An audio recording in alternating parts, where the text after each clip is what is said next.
Hola amada familia, qué gusto que podamos conectarnos una vez más, otro sábado más para poder escuchar la palabra del Señor. Y Dios hoy quiere hablarnos nuevamente a través de esta serie de mensajes que se titula El Sermón del Monte, pero particularmente hoy quiero que veamos la influencia del cristiano. ¿Qué es ser sal y qué es ser luz? Yo sé que en otras ocasiones hemos hablado de esto, hemos tenido diferentes pinceladas de lo que significan estas dos metáforas, pero hoy vamos a verlas en concreto, en profundidad y poder con esto descubrir qué es lo que el Señor desafía para nuestros corazones y cómo podemos influenciar el mundo. Así que te invito a que podamos orar y pedir la dirección del Señor para que su palabra sea llegando a nuestras vidas y teniendo una cabida especial en nosotros. Amén. Así que oremos al Señor. Padre del cielo, te damos gracias porque tú eres bueno. Gracias por tu fidelidad, Dios, porque día a día nos demuestras que nos amas. Hoy es un nuevo día y la Biblia nos enseña que nuevas son tus misericordias este día, Dios. Y vemos tu misericordia al poder, Señor, ser enseñados en la influencia que debemos tener en el mundo. Hoy más que nunca, en medio de la conmoción en la que vivimos, en medio de la corrupción que podemos ver a nuestro alrededor, en medio del dolor que diferentes situaciones que vemos en televisión o en diferentes medios de prensa nos compungen, nos duelen, podemos, Señor, ver que es necesario que una iglesia sólida, santa y verdadera, pueda marcar la diferencia. Por eso te pedimos, Señor, que tú cautives nuestra atención y hables directamente a nuestros corazones para que podamos ser enseñados en cómo tus hijos, en cómo los representantes de tu reino pueden ser sal y luz en medio de las tinieblas y en medio de un mundo que está sumido en la corrupción. Te pedimos, Dios, que tú ahora puedas cautivarnos y capturarnos y podamos, Señor, poner y prestar atención a tu palabra en este día. Gracias, Padre Celestial. Te bendecimos y adoramos, Señor. En el nombre de tu Hijo amado Jesús. Amén. Entonces, como estamos viendo en el Sermón del Monte, una enseñanza que Jesucristo tuvo junto a sus discípulos y junto a una audiencia pública que le acompañaba. En este sermón, en esta enseñanza de Jesucristo, Él compartió con ellos las características del reino. Él les enseñó de cómo debían ser los cristianos, los participantes, los representantes del reino de Dios. Y al día de hoy, el Señor nos sigue enseñando cómo tú y yo debemos vivir y comportarnos si representamos el reino de Dios. Así que quiero que podamos leer los versículos del 13 al 16 de Mateo capítulo 5. Amén. Así que estos versículos dicen de la siguiente forma. Vosotros sois la sal de la tierra, pero si la sal se desvaneciere, ¿con qué será salada? No sirve más para nada, sino para ser echada fuera y hollada por los hombres. Vosotros sois la luz del mundo. Una ciudad asentada sobre un monte no se puede esconder, ni se enciende una luz y se pone debajo de un almud, sino sobre el candelero y alumbra a todos los que están en casa. Así alumbre vuestra luz delante de los hombres, para que vean vuestras buenas obras y glorifiquen a vuestro Padre que está en los cielos. Qué hermoso pasaje. Creo que en otras ocasiones he mencionado que particularmente el versículo 16 es un desafío que vivo personalmente, es uno de los pasajes que más me gusta de la Escritura. Siempre me lo autorrecito como una arenga, como una idea que debo vivir y manifestar en mi vida cada día. De esa forma mi luz, que no es propia, sino que viene de Dios, pero la que yo entrego al mundo, que Dios me ha dado, debe alumbrar a los que están a mi alrededor, para que vean mi forma de vivir y glorifiquen a Dios. Es el desafío y vamos a estar hablando acerca de qué significa particularmente para nosotros este desafío. Pero si las bienaventuranzas describen el carácter esencial de los discípulos de Jesús, estas metáforas, la de la sal y de la luz, indican una influencia positiva y buena de los cristianos en el mundo. Podríamos hacernos una pregunta. ¿Has pensado que la influencia saludable de tu vida puede tener algo especial en la vida de los que te rodean? ¿Has pensado que tú eres un influyente, o como dicen hoy día, un influencer? ¿Eres un influente o influyes en la vida de los demás? Lo interesante es que aquí podemos ver que los que tenían estas características de las bienaventuranzas que habíamos estudiado hace 3 sábados, es decir, los pobres en espíritu, los mansos, los que lloran, los pacificadores, todos ellos pueden lograr un bien que es perdurable entre los que no tienen a Dios en sus vidas. Aunque las bienaventuranzas terminaron con una realidad difícil, es decir, dichosos los perseguidos. ¿Te acuerdas de la semana pasada? La iglesia, aunque puede ser perseguida, aunque en muchos lugares ya es perseguida, tiene un llamado a servir en medio de un mundo que está constantemente persiguiendo, que está reprochando nuestra manera de vivir, reprochando nuestros valores, los principios que mueven a la iglesia. Pero la paradoja aquí es la siguiente. El amor y la verdad tienen que perdurar y sobreponerse a un mundo que está lleno de odio y de mentira. Aquí Jesús se refirió a un puñado de bienaventurados, de cristianos reales y verdaderos, como la sal de la tierra y como la luz del mundo, porque su alcance sería sin precedentes. ¿Por qué Jesús usó estas dos metáforas para referirse a los bienaventurados? Porque las recogió de las experiencias de la vida hogareña. ¿En qué hogar judío no había sal y no había luz? Eran sumamente necesarios, aunque la sal no era un elemento económico, pero estaba en los hogares. Era necesario para sazonar, para preparar, para sanitizar, vamos a ver esos detalles, pero la luz también, para alumbrar cada noche el hogar. Bastaba con aceite, bastaba con alguna fuente natural de luz que pudiera resplandecer en medio de las oscuras noches, en el desierto, anteriormente, o en esta geografía bien particular de los judíos, en donde ellos vivían. Así que todo hogar tenía estos elementos, aunque fuera pobre, tenía sal y tenía luz, como iluminar su interior. Incluso, probablemente en muchas ocasiones el mismo Jesús en su niñez fuera testigo de su madre usando estos elementos.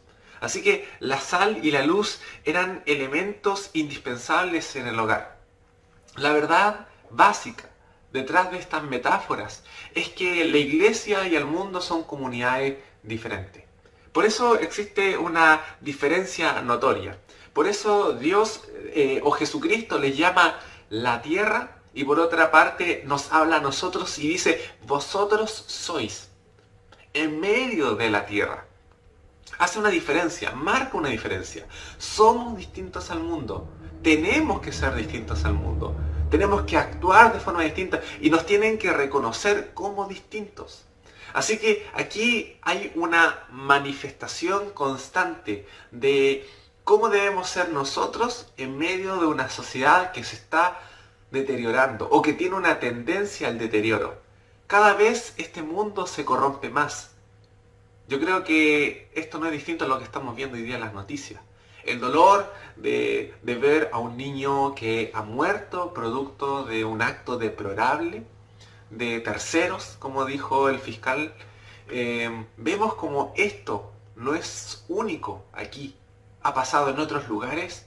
Es triste como la sociedad cada vez más se está corrompiendo, cada vez más hay pecado y pecados que son asquerosos, que nosotros dolemos de ellos y vemos como cada vez el mundo se está alejando de Dios más y más.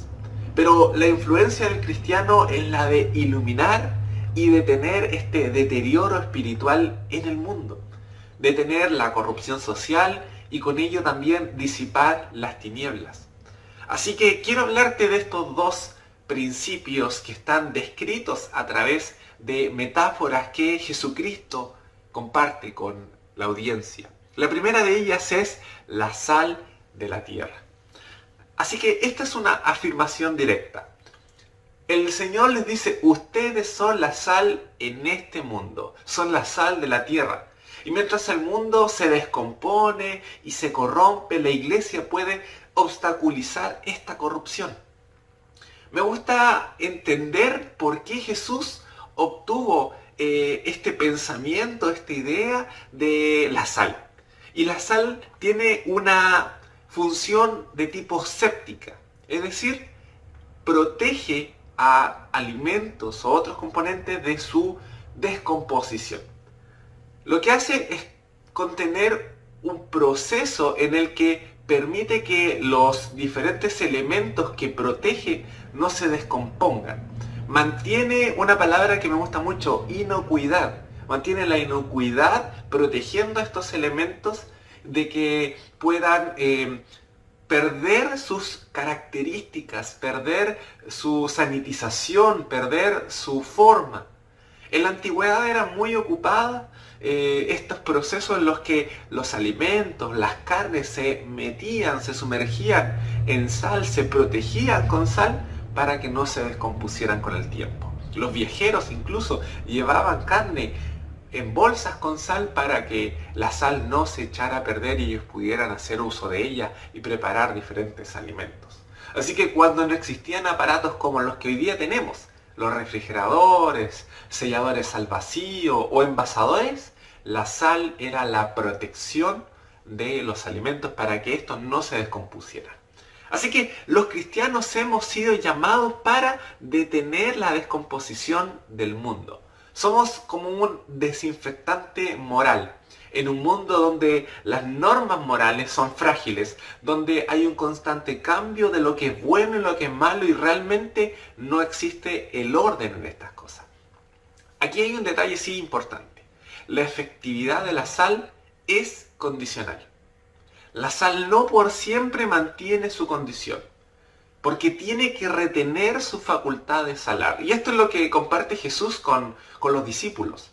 Desde el punto de vista netamente químico, la sal no puede perder su capacidad de salar, pues el cloruro de sal, que es el componente de la sal, es un compuesto químico muy estable. ¿Qué quiere decir eso? Que la sal por sí sola, si no se interviene, no pierde sus características. El cloruro de sal, que es el componente básico de la sal, no pierde sus propiedades.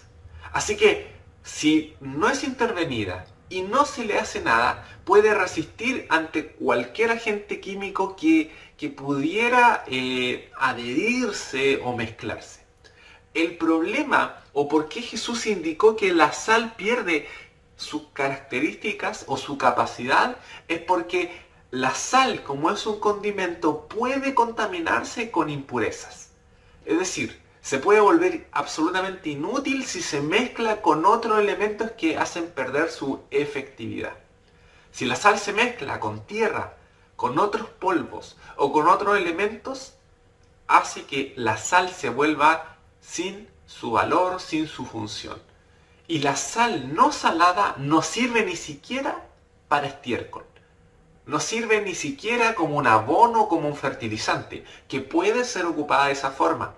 Pero la sal sana, sin ningún contaminante, sin ningún elemento que se le añada o adicione, que pueda hacer que pierda sus características. Aquí lo que Jesús realmente está diciendo es que los hijos del reino tienen que ser como la sal.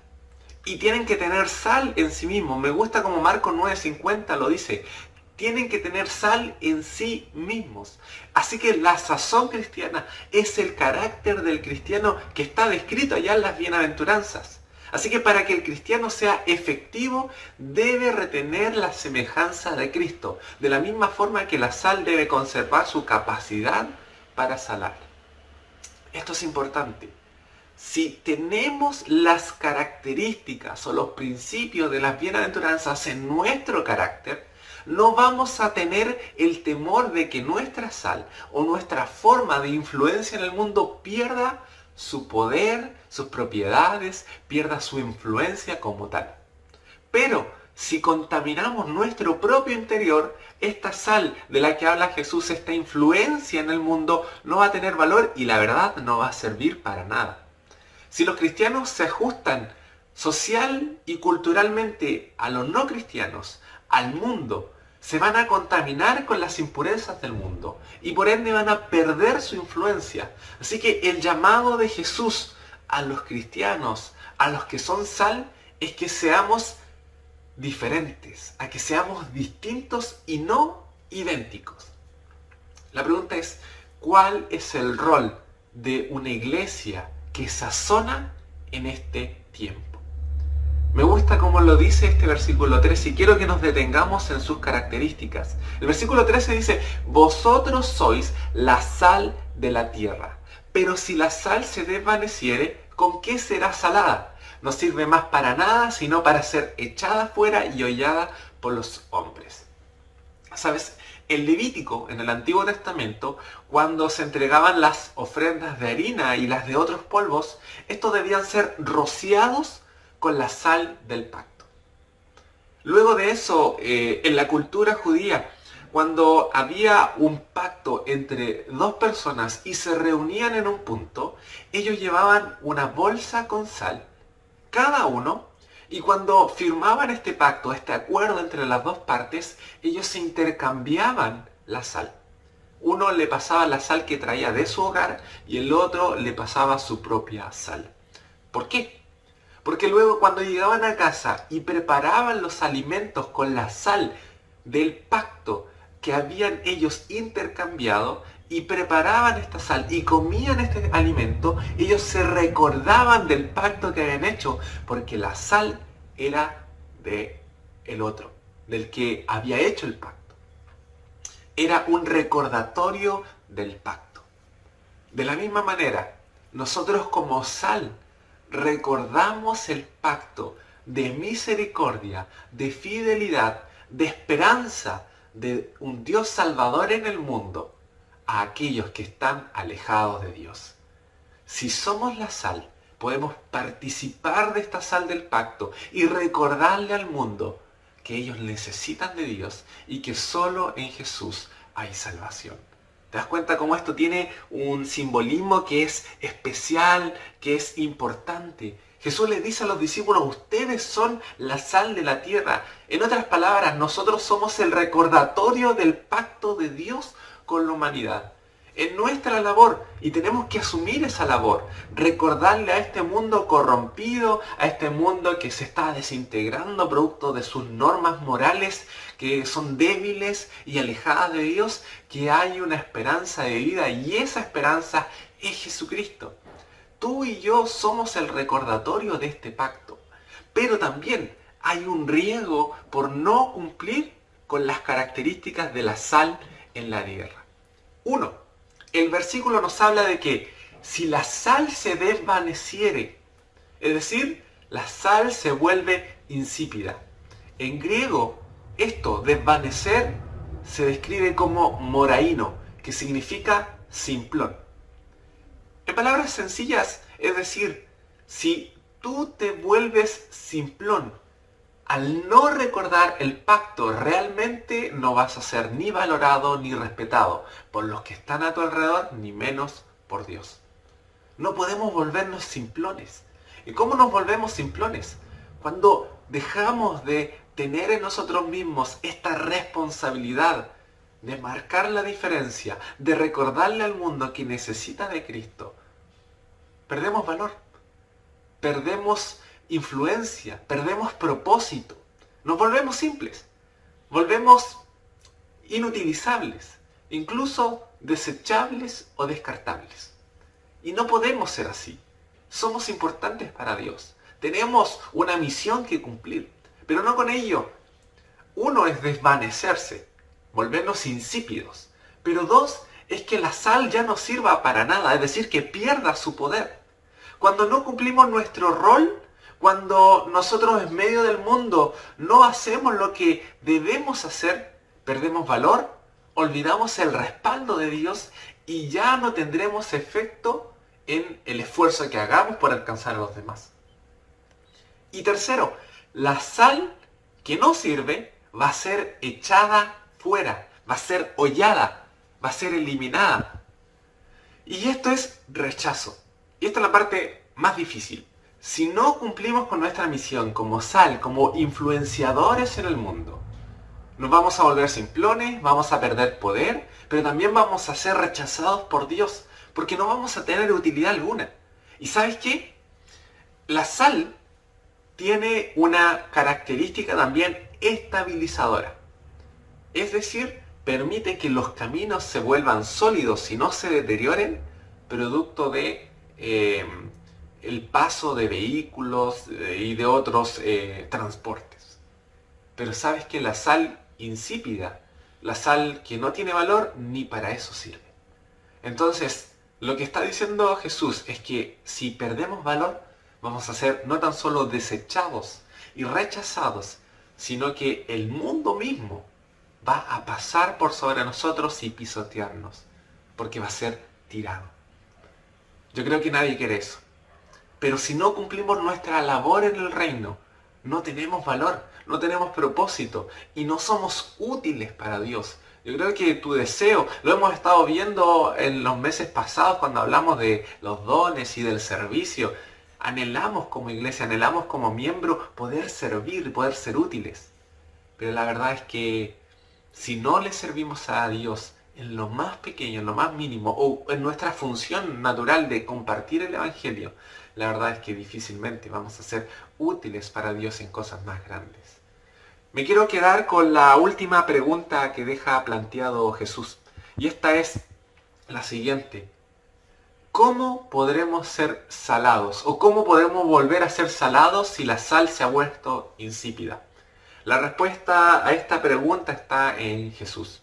Solo Cristo puede encender nuestros corazones otra vez y puede volver a impactar nuestra vida para que nosotros impactemos al mundo cumpliendo con nuestro objetivo. Segundo, la luz del mundo. En los versículos 14 al 16 se nos habla acerca de nuestra función como influenciadores al ejemplificar la luz. Jesús aquí adelanta una afirmación que luego respalda con una declaración propia de su identidad. Primero señala, somos la luz del mundo. Vosotros sois, tú eres la luz del mundo. Pero después Jesús declara de sí mismo, yo soy la luz del mundo. Juan capítulo 8, verso 12 dice, otra vez Jesús les habló diciendo, yo soy la luz del mundo. El que me sigue no andará en tinieblas, sino que tendrá la luz de la vida. Jesús mismo declara, yo soy la luz del mundo. Y esa declaración nos hace comprender que nosotros reflejamos la luz de Cristo. Tú y yo no tenemos luz propia.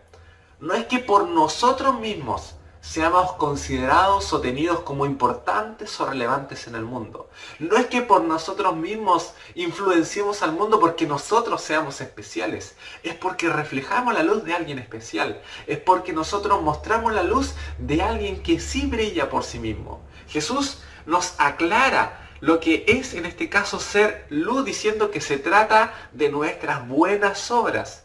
El versículo 16 nos dice de que así alumbre nuestra luz delante de los hombres para que vean nuestras buenas obras. Ahora la pregunta que nos cae y que debemos analizar en este momento es ¿qué son estas buenas obras de las que habla Jesús? La verdad es que hablar de buenas obras es hacer mención de nuestra vida general. No tan solo habla de acciones que incluyan el amor o la misericordia, o como veíamos el domingo pasado, la bondad. Las buenas obras visibles incluyen nuestro testimonio visto y hablado. Hay algo que marcaba a Jesús, y esto era que Jesús no tan solo enseñaba, sino que hacía.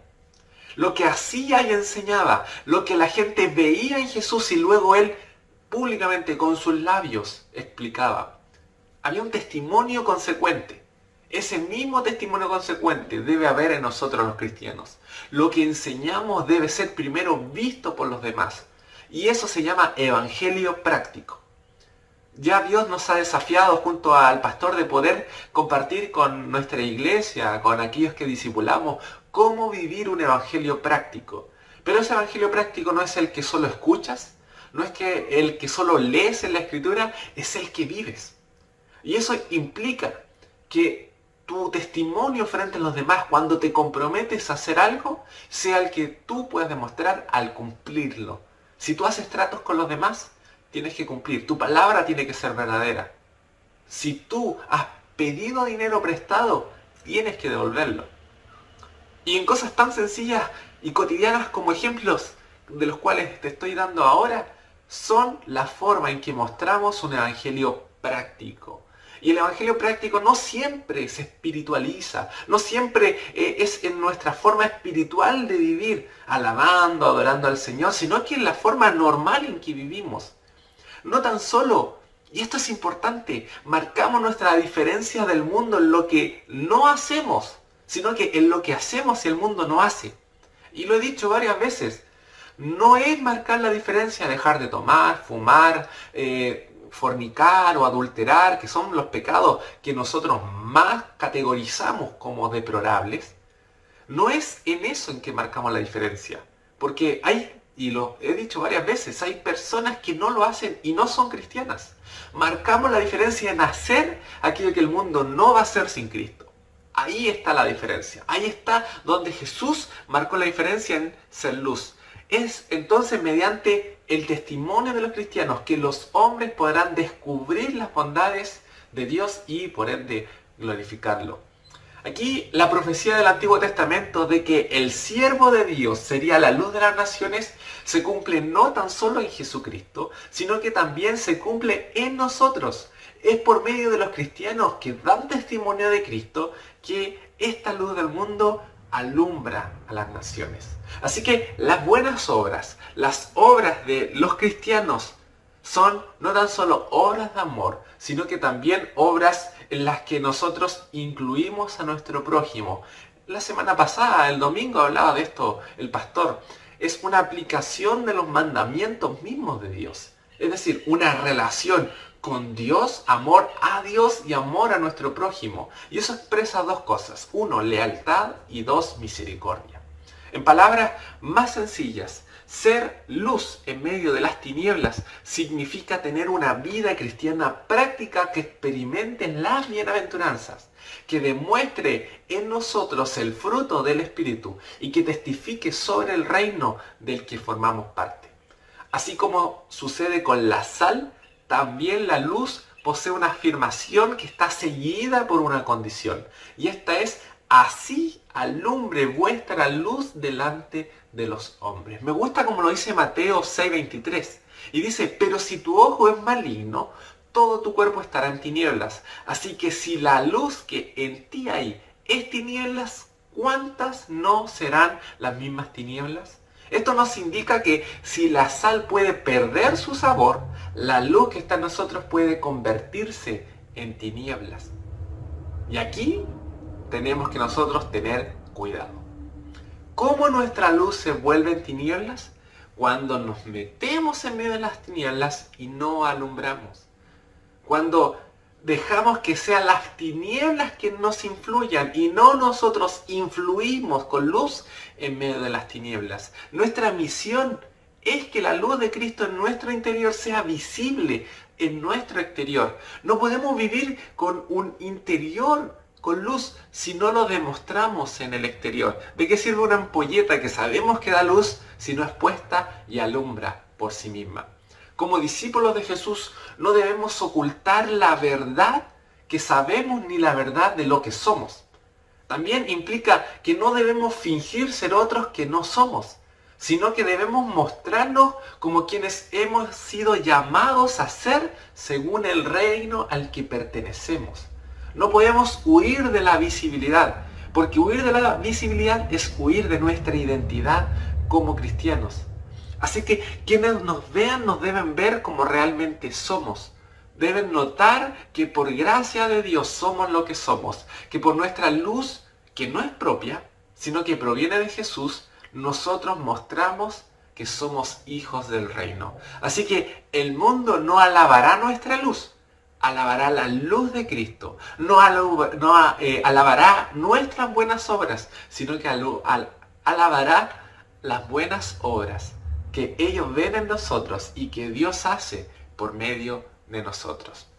Así que quiero, para ir terminando, hablarte de 3 verdades que nosotros podemos rescatar a través de estas bienaventuranzas. La primera de ellas es que debemos ser distintos a los no cristianos.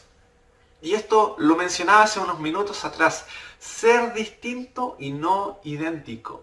Quiero leerte 1 de Pedro 1, 13 al 16 que dice: por tanto, ceñid los lomos de vuestro entendimiento. Sed sobrios y esperad por completo en la gracia que se os traerá cuando Jesucristo sea manifestado. Como hijos obedientes, no os conforméis a los deseos que antes teníais estando en vuestra ignorancia, sino que, como aquel que os llamó es santo, sed también vosotros santos en toda vuestra manera de vivir. Porque escrito está: sed santos porque yo soy santo. Buscar la santidad. El pastor nos hablaba de esto el miércoles pasado. Buscar la santidad, anhelar la santidad, vivir en santidad, apartado del mundo. Pero eso significa no en una burbuja, sino que apartado de lo que hace el mundo, para vivir en medio del mundo y marcar la diferencia. Y que ellos vean, ¿y él por qué hace esto? ¿Y él por qué actúa de esta forma? Hay algo especial en él, hay algo distinto en él, que la gente pueda ver que somos distintos, que marcamos la diferencia. Hemos dicho en otras ocasiones que ser diferente no es evitar hacer lo que el sistema del mundo hace, sino que hacer lo que nadie que esté lejos de Jesús hará por sí mismo. No somos llamados a estar lejos de las tinieblas, sino que a resplandecer con la luz de Cristo en medio de las tinieblas. Y por eso también es interesante cómo Filipenses 2 plantea este desafío. Del versículo 12 al 16 dice: por tanto, amados míos, como siempre habéis obedecido, no como en mi presencia solamente, sino mucho más ahora en mi ausencia, ocupaos en vuestra salvación con temor y temblor, porque Dios es el que en vosotros produce así el querer como el hacer por su buena voluntad.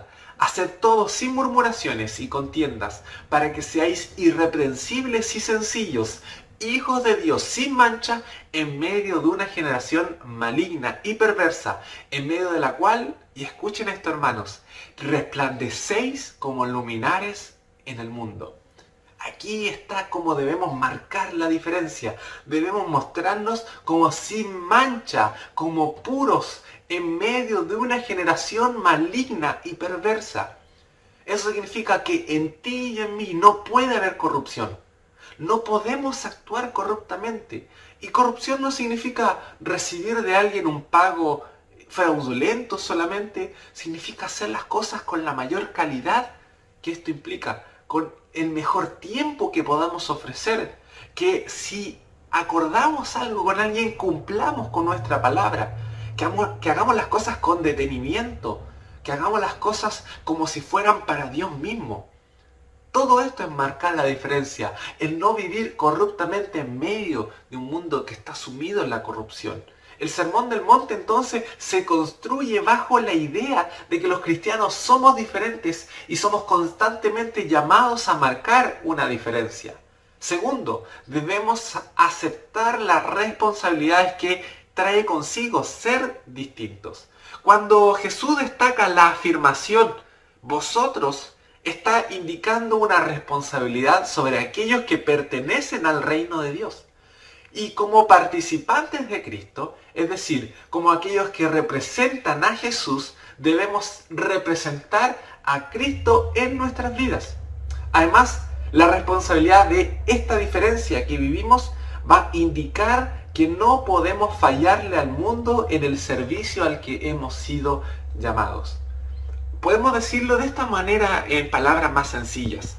Si somos sal, debemos retener nuestra sazón y no perder el sabor que tenemos a Cristo. Pero si somos luz, debemos resplandecer en medio de la oscuridad y no ocultar la luz, ya sea por pecado, por pereza o por miedo. No podemos ocultar lo que somos. Tenemos que mostrarnos tal cual somos en Cristo. Y tercero, debemos cumplir con una doble responsabilidad. Es interesante que si nosotros somos sal, debemos detener la corrupción. Y si somos luz, debemos iluminar las tinieblas. A esto se le llama influencia pro-negativa e influencia pro-positiva. Por un lado, pro-negativo porque hemos sido llamados a evitar. Y pro-positivo porque por otro lado hemos sido llamados a promover. Y quiero hablarte de estas dos cosas. Tomemos primero el ejemplo de nuestra vocación como sal. Me gusta cómo el apóstol Pablo pudo manifestar esta realidad que hoy día vivimos, y era una identidad, o una realidad más bien dicho, que él ya estaba viviendo hace cerca de 2000 años, acerca de cómo el hombre iba a actuar cuando desechara la verdad de Cristo. En el primer capítulo del libro de los Romanos, en esta carta, en donde el apóstol Pablo les enseña principios fundamentales sobre el cristianismo, sobre la vida cristiana, pinta un cuadro bastante siniestro de lo que sucedería cuando los hombres rechazaran la verdad de Cristo. Me llama la atención cómo él habla acerca de cómo esta sociedad se iba a deteriorar, cómo los valores y normas iban a declinar hacia la corrupción misma cuando los hombres rechazaran lo que conocen de Dios, cuando fueran abandonados por la verdad misma y Dios por ende los abandonara a sus propias nociones distorsionadas y a sus pasiones pervertidas, hasta que la sociedad adquiriera un olor putrefacto y corrompido delante de Dios. Quiero usar nuevamente este ejemplo doloroso. Muchos no podemos comprender cómo alguien pudiera hacer tal nivel de daño a un niño de la edad como a este pequeño Tomás. No podemos comprenderlo. Pero la verdad es que esto no es ajeno a una sociedad que cada día más se está corrompiendo porque ha rechazado la verdad de Dios. Hoy día es común escuchar, no necesito a Dios. Es común escuchar, no me hace falta Dios. Y porque creen que no les hace falta a Dios, han sido sumidos en este tipo de perversidad, de corrupción y de nociones distorsionadas. Como cristianos tenemos una responsabilidad hoy más que nunca de alumbrar y de ser sal. Y ser sal significa detener la corrupción del mundo. Pero por otro lado tenemos una responsabilidad como luz, y esta es la de llevar y promover la verdad en medio de las tinieblas, de mentira y de falsedad en el mundo. No podemos ocultar esta luz y debemos nosotros mantener constantemente esta luz delante de los hombres. Pero ¿sabes qué? Pareciera que esta luz se está extinguiendo en medio de la sociedad. Pareciera que cada vez hay menos cristianos que puedan mostrar la luz de Cristo. ¿Sabes que las encuestas, los censos dicen que cada vez hay más evangélicos en nuestro país, pero cada vez hay menos cristianos que muestran la luz de Cristo? Y esta es una verdad dolorosa y abrumadora. ¿Eres un número más en medio de las encuestas que dicen que somos evangélicos? ¿O somos cristianos verdaderos, hijos de este reino, representantes de este reino, que estamos mostrando la luz de Cristo? Y eso es en nuestra vida, en nuestras decisiones, en los compromisos que tenemos con otros, e incluso en lo que mostramos a través de nuestras redes sociales. ¿Estamos mostrando a Cristo? ¿Estamos iluminando a Cristo en la forma en que vivimos? Cada vez hay menos influenciadores, cada vez hay menos personas que muestran a Cristo en su forma de vivir, que marquen la diferencia en lugares de importancia. Por eso la luz tiene esta característica de ponerse en un lugar alto, en un lugar donde no se esconda, y mostrar su luminosidad en medio del mundo. Has sido llamado a estar en un lugar alto, donde tú estés, sea en el trabajo, sea en el colegio, sea ahora en tus clases online, aunque sean online, Dios te ha llamado. Dios te ha dicho que donde estés ilumines. Pero no nos escondamos. No guardemos esta luz, sino que mostrémosla a los demás. Hemos sido llamados a sobresalir. Pero no a sobresalir para nuestra propia honra o privilegio, sino que para el reconocimiento de Dios. Así que si Dios nos ha puesto en lugares importantes, o lugares destacados, o de importancia, es para que desde allí la luz de Cristo en nosotros resplandezca. Esa es nuestra misión, es nuestro compromiso, es nuestra responsabilidad. Dios te ha llamado y me ha llamado a ser sal y luz en medio de este mundo que necesita hoy día más que nunca la influencia de cristianos que representen el reino de Dios. Oremos al Señor. Padre del cielo, te damos gracias por tu palabra. Gracias a Dios porque hoy día nos has llamado a la atención para que influenciemos al mundo cuando más necesita el mundo detener esta avalancha de corrupción, de mentiras, de engaños y de tinieblas. Ayúdanos, Padre Celestial, a ser distintos, a marcar la diferencia, como esos hombres bienaventurados que representan el reino, y hacerlo con nuestra forma de vivir. Padre, perdónanos si al día de hoy no hemos influenciado al mundo como debemos hacerlo, y ayúdanos, Señor, a poder marcar la diferencia. Ayúdanos, Padre Celestial, para vivir de esta forma en nuestro quehacer diario y para reflejar a Cristo en nuestra forma de vivir. Te adoramos y bendecimos, Señor. En el nombre de tu Hijo amado Jesús. Amén. Bendigo tu vida, bendigo tu corazón. Quiero que Dios te desafíe cada día más a seguir creciendo. Qué interesante que Dios nos esté enseñando de cómo vivir nuestras vidas cristianas a través del Sermón del Monte. Y Dios trae ya acerca de la justicia un nuevo desafío la próxima semana. Quiero dejarte más que invitado al día de mañana a las 11:45 a nuestro espacio, a nuestro bloque o cápsula infantil, y a las 5 de la tarde a nuestras reuniones donde alabamos y adoramos al Señor junto a nuestros pastores. Que Dios bendiga tu vida, tu corazón, tu familia, y que puedas resplandecer y detener la corrupción donde Dios te haya puesto. Sé muy bendecido. Chao.